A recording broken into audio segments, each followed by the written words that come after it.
Hello students. तो आज हम लोग चैप्टर 4 के डीओ के एमसीक्यू सॉल्व करने वाले हैं। तो जो लोग गुजरात बोर्ड के लिए प्रिपरेशन कर रहे हैं तो उनके लिए सबसे बेस्ट प्लेस है यहाँ पे। तो एमसीक्यू आगे आप यहाँ पे देख सकते हैं, चैप्टर वाइज आपको देखने को मिलेंगे।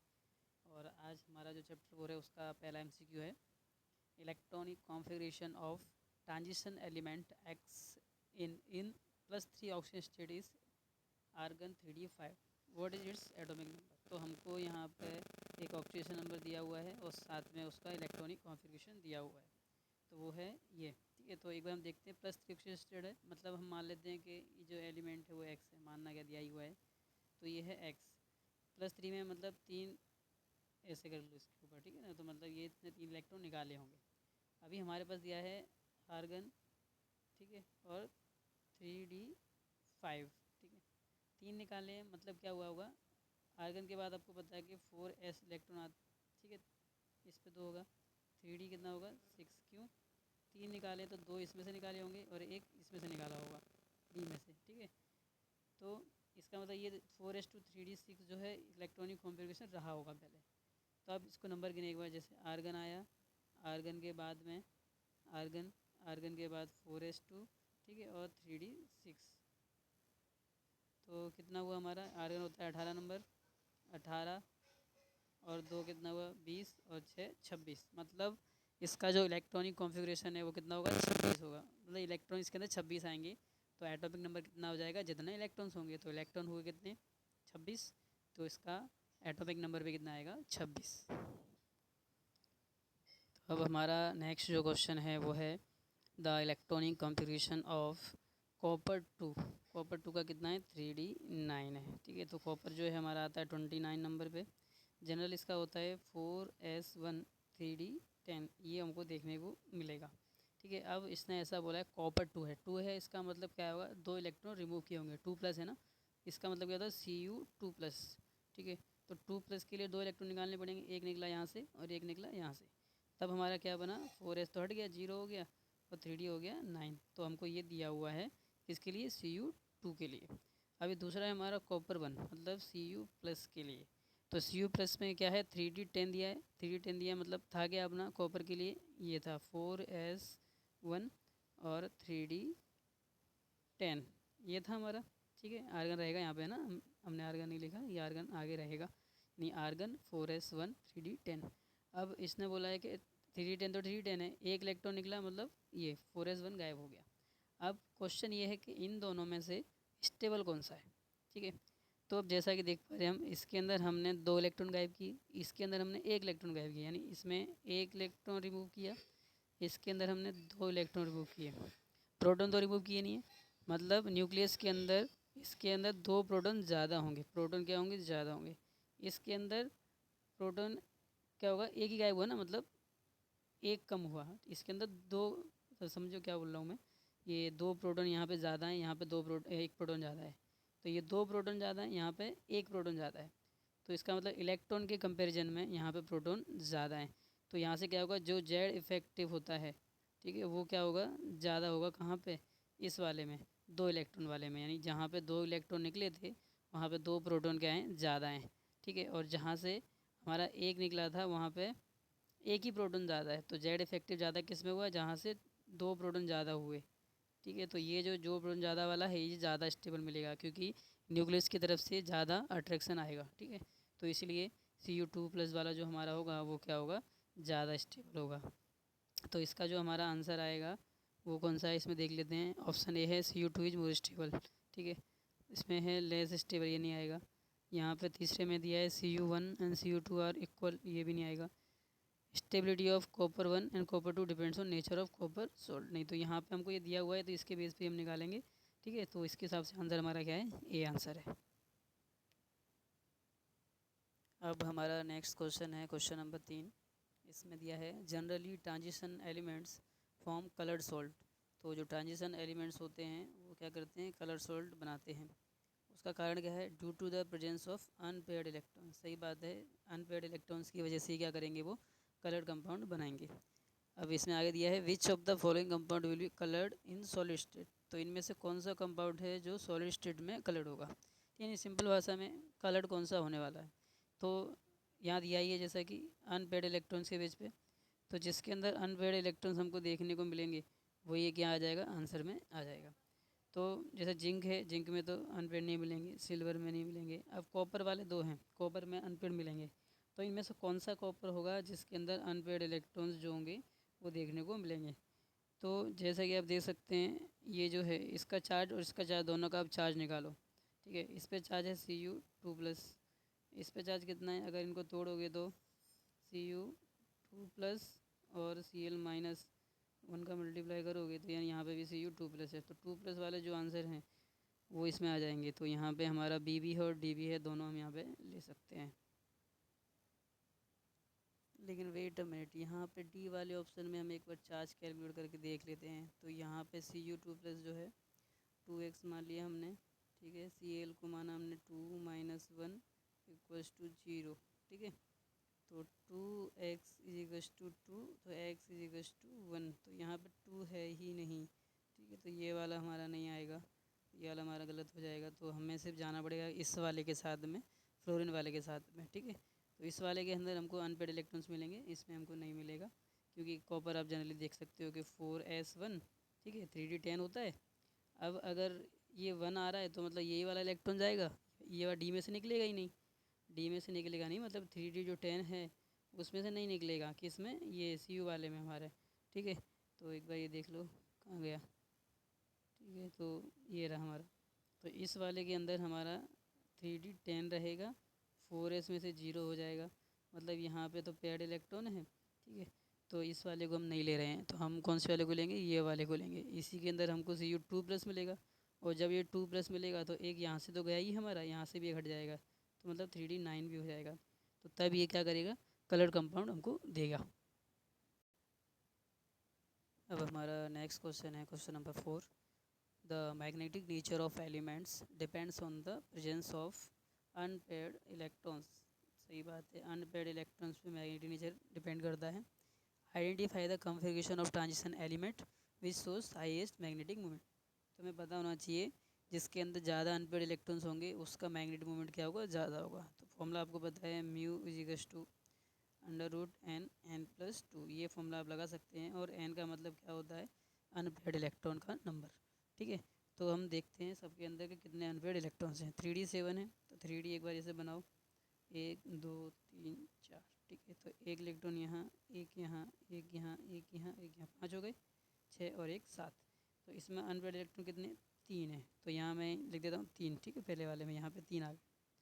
अभी नेक्स्ट है 3d 5, ठीक है। 5 वाले में बनाओगे 1 2 3 4, 1 2 3 4 5, 5 और 5 यहाँ पे गए अनपेड इलेक्ट्रॉन, तो ये इसमें तो 5 आ गए, ठीक है।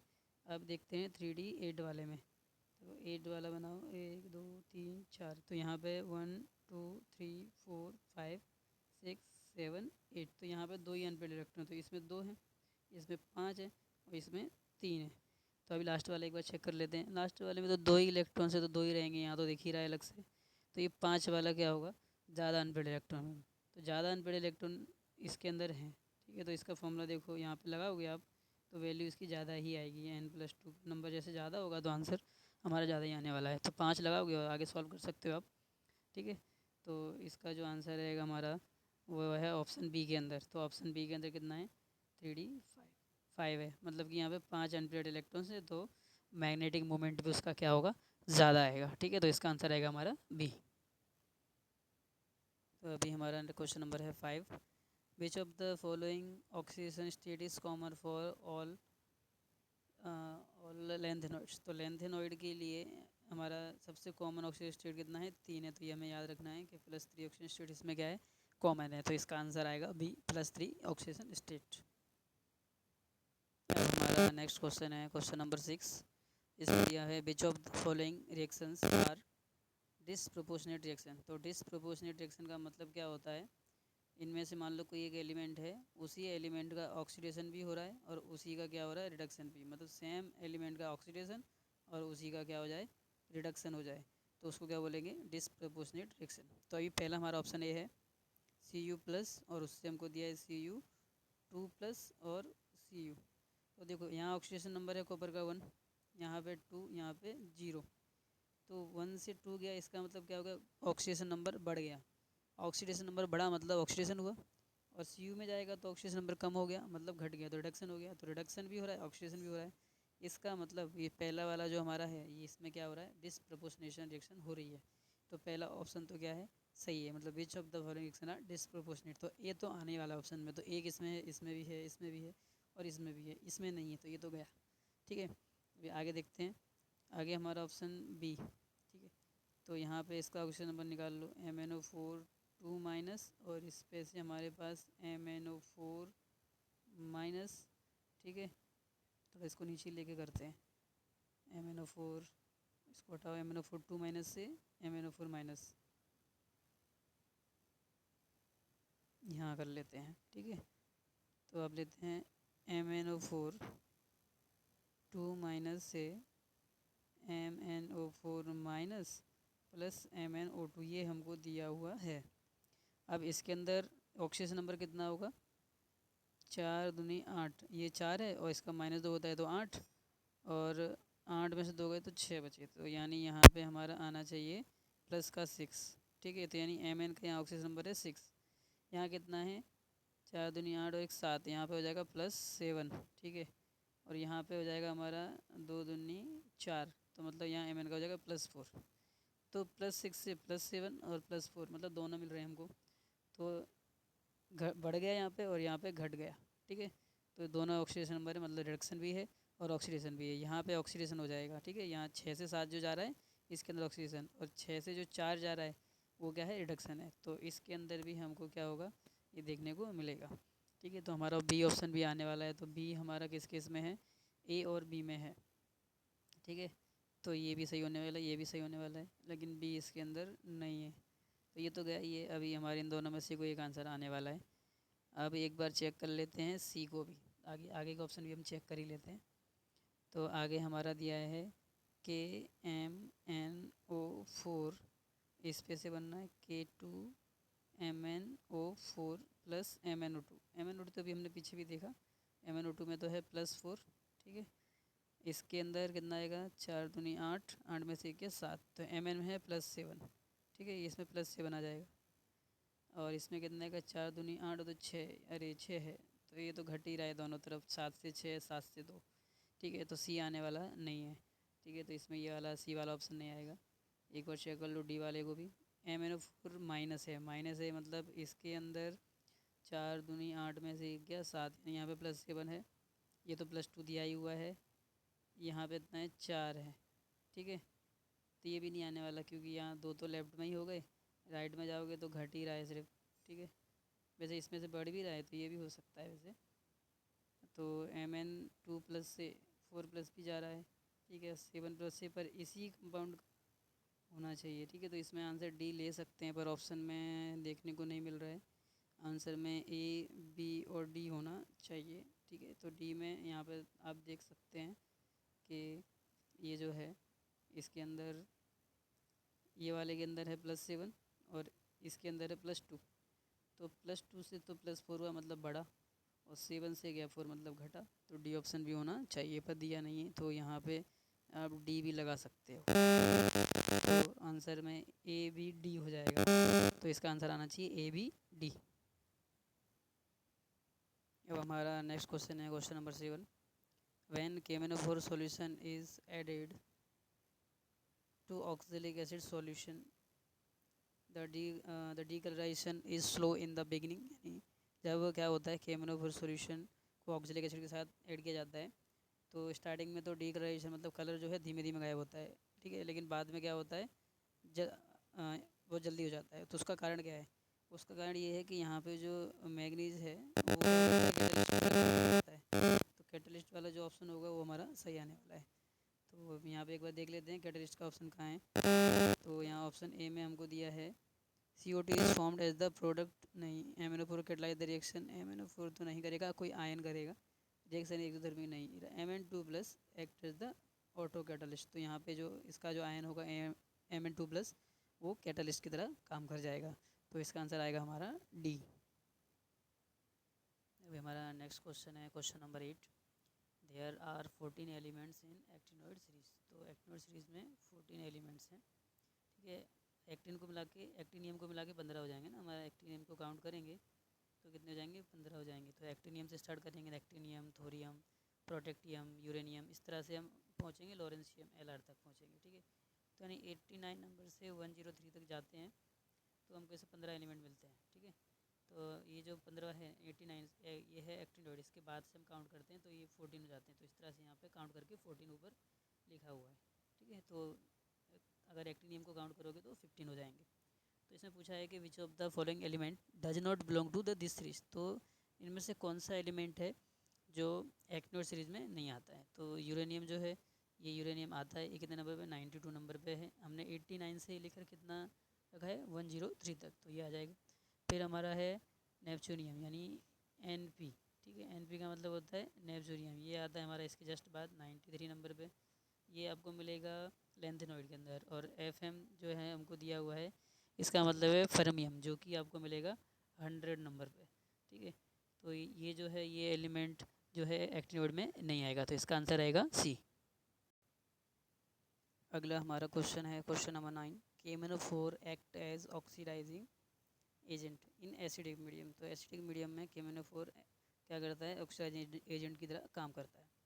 The number of moles of KMnO4, ठीक है, KMnO4 के कितने मोल होंगे, that will be needed to react with 1 mole of sulphide. तो सल्फाइड यानी होता है H2-, इसके साथ रिएक्ट करना है किसको, KMnO4 मतलब MnO4- को।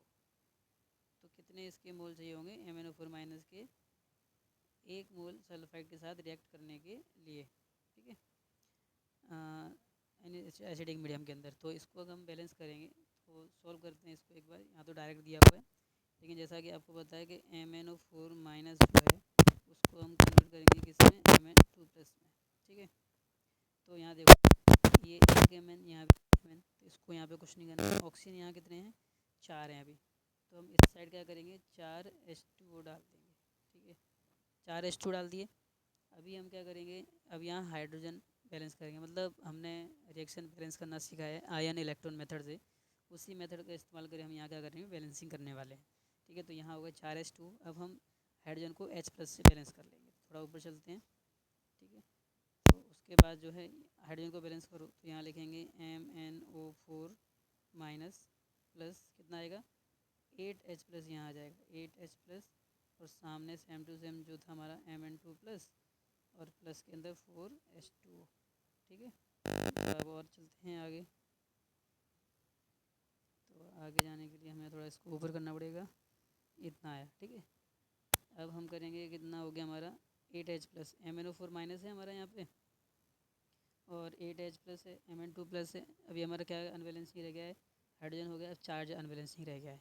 तो यहाँ चार्ज कितना है हमारा 8H+, यहाँ 1-, तो यहाँ पे 7+, इस तरफ कितना है 7+ है, और यहाँ पे हमारा कितना है Mn2+, 2+ है। तो इधर 2 है, इधर 7 है, तो मैं इधर अगर 5 इलेक्ट्रॉन ऐड कर दूँ, ठीक है, 5 इलेक्ट्रॉन ऐड कर दूँगा तो क्या हो जाएगा, तो हमारा इधर साइड बैलेंसिंग हो जाएगा, यानी 2H+ बचेंगे सिर्फ, और इधर भी 2+ है, तो चार्ज क्या हो जाएगा, बैलेंस हो जाएगा। हमारा जो यहाँ मिलेगा वो आएगा MnO4- plus 8H+ plus 5 electron gives Mn2+ plus 4H2O। ये हमारा अभी यहाँ तक आया, ठीक है। उसके बाद हम, ये तो हमारा Mn वाले के लिए हो गया, सल्फाइड वाले के लिए भी हम सोल्व करेंगे, ठीक है। तो सल्फाइड के लिए हम यहाँ देखते हैं, सल्फाइड में जो है हमारा वो है H2-, और H2- से हम जा रहे हैं S के अंदर, ठीक है। तो H2S में भी जा सकते हैं, ठीक है, बेसिक मीडियम अगर होता है तो हम वहाँ पे H2S ट्राई कर सकते हैं। तो यहाँ 2- है, तो अगर मैं यहाँ पर 2 इलेक्ट्रॉन ऐड कर दूँ तो दोनों तरफ बैलेंसिंग हो जाएगी, हो गई, ठीक है। अब इसको क्या कर लो, ऐड कर लो, ठीक है। अब इसको हम ऐड कर लेते हैं, यहाँ पे है Mn2+, ऊपर एक बार ऊपर चेक करते हैं, ऊपर हमको ऐसा कुछ दिया है, नहीं दिया है, ठीक है। तो हमें अपने आप यहाँ पे बैलेंस करना पड़ेगा, तो इन दोनों को ऐड करके, तो ये जो पूरा है यहाँ से, ठीक है, तो हमारा आया इलेक्ट्रॉन बराबर होने चाहिए। यहाँ पे हमारे कितने इलेक्ट्रॉन है, 5 इलेक्ट्रॉन, यहाँ पे 2 इलेक्ट्रॉन है। तो पहले वाले को हम लोग क्या करेंगे, 2 से मल्टीप्लाई करेंगे, और नीचे वाले को 5 से मल्टीप्लाई करेंगे तो ये इलेक्ट्रॉन है वो तो कैंसिल हो जाएंगे। ठीक है, अभी हमारा यहाँ क्या बचेगा, ऊपर वाले में 2MnO4 माइनस। ठीक है, 8H प्लस थे तो 8 टू जा कितना हो जाएगा 16H प्लस। ठीक है, इलेक्ट्रॉन चले गए तो कुछ नहीं बचा उस साइड लेफ्ट में, तो और लेफ्ट में दूसरा हमारे यहाँ पे है S2 माइनस, तो ये हमारा लेफ्ट का हुआ। ठीक है, अभी हम एक बार राइट का और देख लेते हैं, राइट का भी लिखना है हमें। राइट में हमारे पास क्या क्या है, Mn2 प्लस, तो यहाँ मैं लिखूँगा गिव्स करके 2Mn2 प्लस 2 के 5, हमने 5 से मल्टीप्लाई किया ना यहाँ पे, तो यहाँ तो 5 आ जाएगा, ये दूसरे वाले में हमने 5 से किया है। ठीक है, तो 5Mn2 प्लस और प्लस में कितने H2 हैं, 4H2 है हमारे पास, तो 4 पंजे कितना हुआ 20 H2 यहाँ पे हो गए। ठीक है, अब देखो इसने क्या बोला है, अभी इस इक्वेशन के अकॉर्डिंग तो क्या हो रहा है कि एक के लिए 2 MnO4 चाहिए, दो एक सल्फाइड के लिए। सल्फाइड में हमने गुणा नहीं किया, नहीं सल्फाइड में भी हमको 5 से मल्टीप्लाई करना था, सल्फाइड में भी यहाँ पे 5 से करना पड़ेगा ना, क्योंकि हमने पूरे इक्वेशन को 5 से मल्टीप्लाई किया है। यहाँ पे देख रहे हो ना, अब तो यहाँ भी 5 से करना पड़ेगा, तो ये आ गए 5 सल्फाइड। ठीक है, तो यहाँ से देख सकते हो कि 2 MnO4 जो हैं वो रिएक्ट कर रहे हैं 5H2 माइनस के साथ में। ठीक है, अभी थोड़ा इसको ऊपर लेते हैं, तो एक MnO4 कितने सल्फाइड के साथ रिएक्ट करेगा। ठीक है, तो सिंपल हम ऐसे सोल्व कर सकते हैं। तो अभी इसमें देख लो, यहाँ पे मान लो x मान लिया मैंने, इस क्वेश्चन मार्क की जगह x ले लेता हूँ, तो x इक्वल्स टू क्या हो जाएगा हमारा, x इंटू हो जाएगा 5, ऊपर मल्टीप्लाई को क्रॉस कर देते हैं, यहाँ पे क्रॉस मल्टीप्लाई। ठीक है, तो 5 इंटू 1/2 कितना हो गया 5/2 हो गया, तो इसका जो आंसर है वो हमारा इसके आसपास कुछ आना चाहिए। यहाँ पे हमें क्वेश्चन में सल्फाइड नहीं चाहिए, MnO4 का पता करना है, तो हमें इस चीज़ को है ना थोड़ा उल्टा लिखना पड़ेगा। जैसे कि देखो, इसका मतलब ये कहना चाह रहा हूँ मैं कि जैसे हमने सल्फाइड है तो 5 सल्फाइड पहले लिखने पड़ेंगे, क्योंकि हमको पूछा है कि 5 सल्फाइड के लिए 2 MnO4 माइनस हैं ऐसा। ठीक है, तो एक सल्फाइड के लिए कितने MnO4 होंगे। ठीक है, तो क्रॉस मल्टीप्लाई कर दोगे तो 2/5 जो है आंसर हमको मिल जाएगा। कैसे, इसका इसमें करोगे, क्रॉस करोगे ना, मतलब यहाँ पे अगर मैं x मान लेता हूँ तो इसका इधर, इसका इधर। ठीक है, तो x का मल्टीप्लाई 5 में कर दोगे तो 5x, और 1 का 2 में कर दो 5x, तो हमारा क्या हो जाएगा 5x इक्वल्स टू 2, तो x इक्वल्स टू 2/5। ठीक है, तो इस तरह से हमारा आंसर आ जाएगा। ठीक है, यहाँ तो खिचड़ी पक गई, एक बार फिर से मैं पूरा यहाँ बता देता हूँ, खिचड़ी पकी है। ठीक है, तो अब मैं ऐसा कहना चाह रहा था, जैसे 5S2 माइनस से हमको मिल रहे हैं 2 MnO4 माइनस। ठीक है, तो 1 जब सल्फाइड होगा तो कितने MnO4 माइनस होंगे, ये हमारा क्वेश्चन है। तो इसको मैं लिख लेता हूँ x, क्रॉस मल्टीप्लाई करोगे तो इसका इसमें मल्टीप्लाई कर दोगे, यानी 5x इक्वल्स टू, ये इसका इसमें करोगे 1 इंटू 2, तो x कितना आ जाएगा, x आ जाएगा हमारा 2/5। ठीक है, तो x हमारा कितना होगा, x आ जाएगा हमारा 2/5। तो जो लोग इसको नहीं समझे तो एक बार क्वेश्चन को फिर से देख सकते हैं, इसी क्वेश्चन को फिर से यहाँ बैक में जाके आप देख सकते हैं, रिकॉर्डेड वीडियो होगा। ठीक है, तो ये हमारा इसका आंसर जो होगा 2/5 आ जाएगा। तो वापस ऊपर ऑप्शन देखते हैं कि कौन से ऑप्शन में हमारे पास ये है, तो ये हमारा ऑप्शन ए है जिसमें 2/5 हमको देखने को मिल रहा है, तो इसका आंसर हमारा हो जाएगा ए। ठीक है, तो इसका आंसर हमारा मिलने वाला है ए। आज का जो लास्ट क्वेश्चन है वो है which of the following is amphoteric oxide. तो एम्फोटेरिक ऑक्साइड का मतलब क्या होता है कि ऐसा ऑक्साइड जो क्या कर सके, एसिड और बेस दोनों के साथ में react। तो ऐसे ऑक्साइड जो हमारे पास हैं ये पहले ऑप्शन में दिए हुए हैं V2O5 और Cr2O3, तो हमको यहाँ पे 5 ऑप्शन दिए गए थे। ठीक, तो 5 में हमारे पास है Mn2O7, Cr3, Cr2O3, CrO, V2O5 और V2O4। तो इनमें से ये 6 जो दिए हमको, इसमें से हमारा ऑप्शन ए जो है V2O5 और Cr2O3 का है,